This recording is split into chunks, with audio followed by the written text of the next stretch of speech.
یہ بہت سے دوستوں نے، جن میں نسیم سجاد چودھری لندن سے اور ادھر ادھر کے اسکینڈینیوین کنٹری سے بھی کافی سارے لوگوں نے بیسیکلی ایک ہی سوال پوچھا ہے، انداز اپنا اپنا ہے۔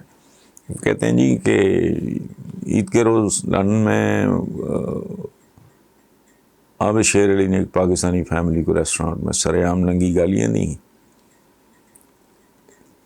اور وہ اس لیے کہ اپنی لائن میں رہ کر باری کا انہوں نے انتظار نہیں کیا۔ تو موقع پہ موجود سلمان شہباز اور شریف فیملی کی دیگر خواتین بجائے ان کو روکنے کے سارے واقعے کی ویڈیو بناتا رہے۔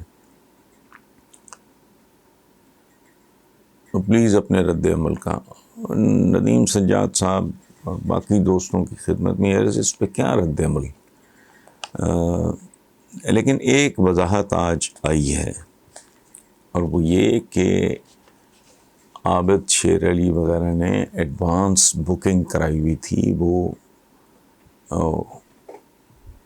قطار میں کھڑے ہونے کے پابند نہیں تھے۔ This is what I have read in the newspapers. آپ کو پتہ ہے میں نہ کسی کا غیر ضروری دفاع کرتا ہوں، نہ غیر ضروری طور پہ میں تنقید کرتا ہوں۔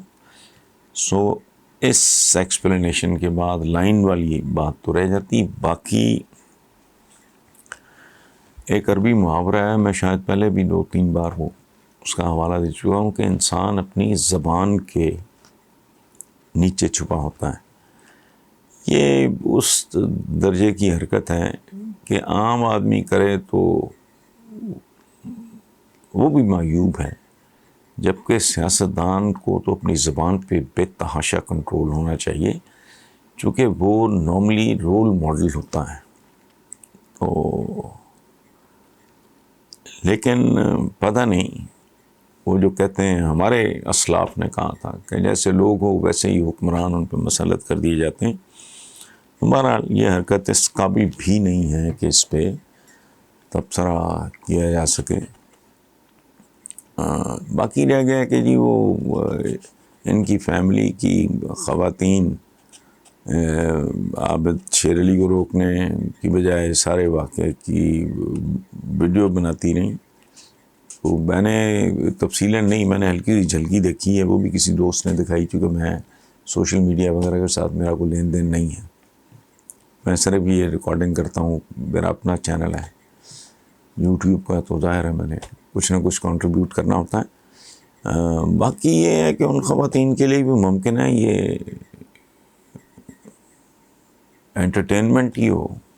آپ کو گالیاں لگی ہوں گی، مجھے بھی شاید لگی ہیں، لیکن ان کے لیے ممکن ہے انٹرٹینمنٹ ہو، انہوں نے ویڈیو بنائی ہوگی۔ وہ کہتے ہیں نا کبوتر با کبوتر باز با باز، اب اس سے آگے میں کیا تبصرہ کروں۔ ہر ملک میں اچھے برے لوگ موجود ہوتے ہیں۔ پاکستان کے مسائل کا حل بھی بلدیاتی نظام میں ہے، کیونکہ جب تک اختیارات نچلی سطح پہ منتقل نہیں ہوتے مسائل حل نہیں ہوں گے۔ اور ابھی تک بلدیاتی انتخابات کا انعقاد کیوں نہیں ہوا؟ تو کیا کارکردگی کو دیکھتے ہوئے عمران خان گھبراتے ہیں کہ وہ انتخابات ہار جائیں گے؟ حیدر علی صاحب پہلے تو ایک ایکڈیمک قسم کی، ایک نصابی قسم کی بات کر لیتے ہیں۔ آپ نے کہا ہے ہر ملک میں اچھے برے لوگ موجود ہوتے ہیں، یہ بات درست ہے، کیونکہ انسان جہاں ہوگا، بھلا کتنی اچھے کیوں نہ ہوں، وہاں گناہ بھی ہوگا، جرم بھی ہوگا۔ سو اچھے برے لوگ ہر معاشرے میں موجود ہوتے ہیں، لیکن بددعایا ہوا معاشرہ وہ ہوتا ہے، ہارا ہوا شکست خوردہ معاشرہ وہ ہوتا ہے جہاں بروں کی اکثریت ہو جائے۔ یعنی برے لوگ اگر 50% سے زیادہ ہو جائیں تو پھر وہ معاشرہ برا کہلائے گا۔ اس کے بارے میں آپ یہ نہیں کہہ سکتے کہ اچھے برے ہر جگہ پہ ہوتے ہیں۔ اس کی وجہ ہے برائی جب جیت جاتی ہے تو اس کی کیفیت وہی ہو جاتی ہے جو انگریزی کا ایک محاورہ آپ نے سنا ہوگا، منی بگیٹس منی، پیسہ پیسے کو کھینچتا ہے، صفائی صفائی کو کھینچتی ہے، گندگی گندگی کو کھینچتی ہے۔ یعنی ایک صاف ستھرا ڈیسنٹ پڑھا لکھا آدمی بھی گندگی کے ڈھیر پہ گندگی پھینک دے گا، باقی وہ اچھا احتیاط کرے گا، اوائڈ کرے گا.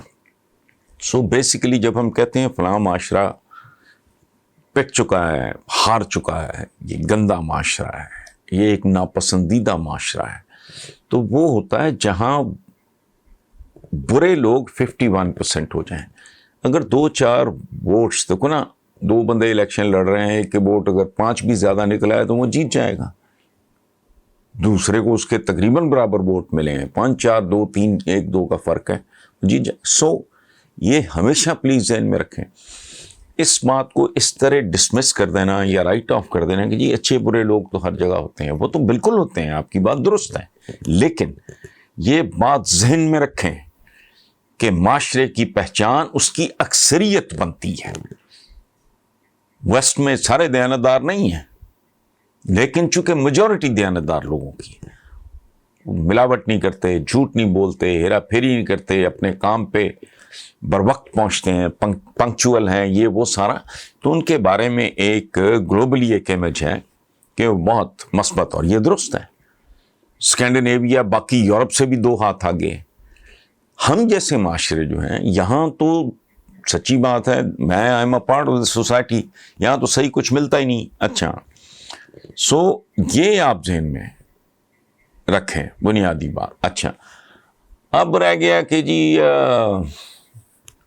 بنیادی بلدیاتی نظام، بنیادی جمہوریتیں، بیسک ڈیموکریسی، پتہ نہیں کیا کہتے ہیں اس کو، وہ تو بالکل درست ہے.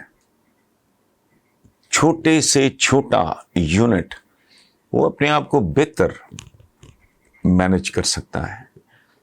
تو بدنصیبی کہ آج تک ہماری ساری جو توجہ ہے، ہمیں پوری یکسوئی کے ساتھ، پوری کنسنٹریشن کے ساتھ جس طرف توجہ دی جانی چاہیے تھی وہ اب تک نہیں دی گئی، وچ از انفارچونیٹ. لیکن ہم نے تعلیم پہ بھی کہاں توجہ دی ہے بھائی؟